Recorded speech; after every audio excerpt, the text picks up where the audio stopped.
At ngayong araw nga, dumating na yung ating Honda Wave RSX. So, ipakita ko na lang dito sa video yung engine specs nya. Ilalagay ko na lang dyan. So, iikot ko kayo. Simulan natin dito sa kanyang panel. So, sa panel nya, napakasimple naman. Makikita nyo dyan yung neutral, yung gear indicator na 1, 2, 3, 4, ang kanyang speedometer, odometer, then merong indication dito ng high beam, check engine, at ang kanyang fuel indicator. So napakasimple. Then meron tayong logo ni Honda.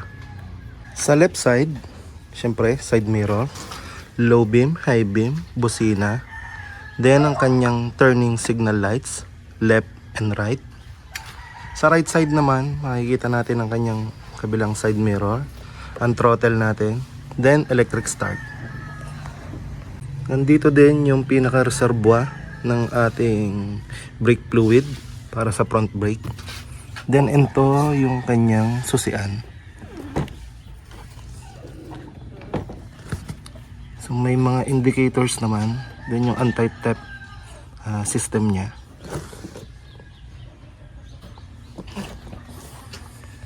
Punta naman tayo dito sa harap. So ito yung kanyang ilaw.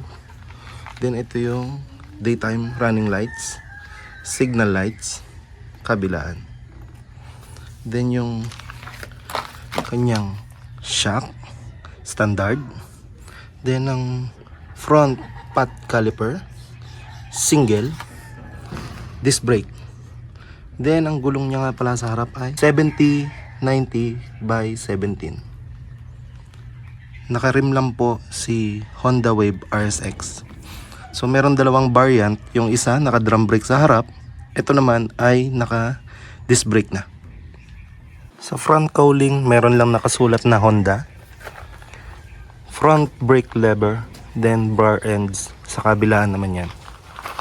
Punta tayo dito sa side. So may makikita kayo dito nakasulat special Honda. Then ang kanyang engine, rear brake para sa preno nyo sa likod.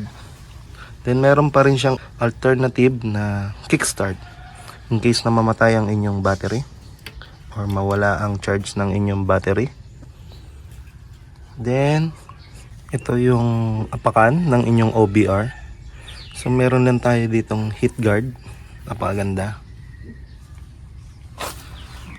Then merong nakasulat dito PGM FI fuel injection.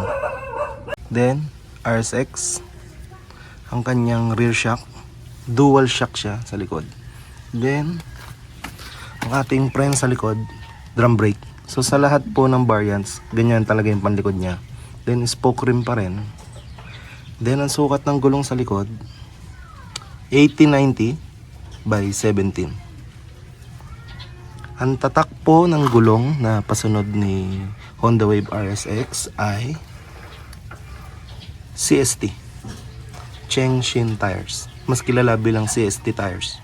Then sa likod naman, ito yung grab bar ng ating OBR, rear brake light, signal lights. So integrated siya sa inyong ilaw assembly sa likod. Then reflectorize para kita kayo ng inyong nasa likod kapag gabi. Then meron lang ditong sticker ng Honda. Then ang kanyang tapalodo. Lipat naman tayo sa kabilang side. So apakan ulit ng inyong OBR, rear shock. Then ang kagandahan kay Honda Wave RSX, meron siyang chain cover. So pasunod na to galing kasa. Then ito yung kanyang side stand. Then syempre ang ating cambio. para sa ating mga gears. Padagdag and bawas. So kung nagustuhan nyo ang video na to, no, please like this video and subscribe to my YouTube channel.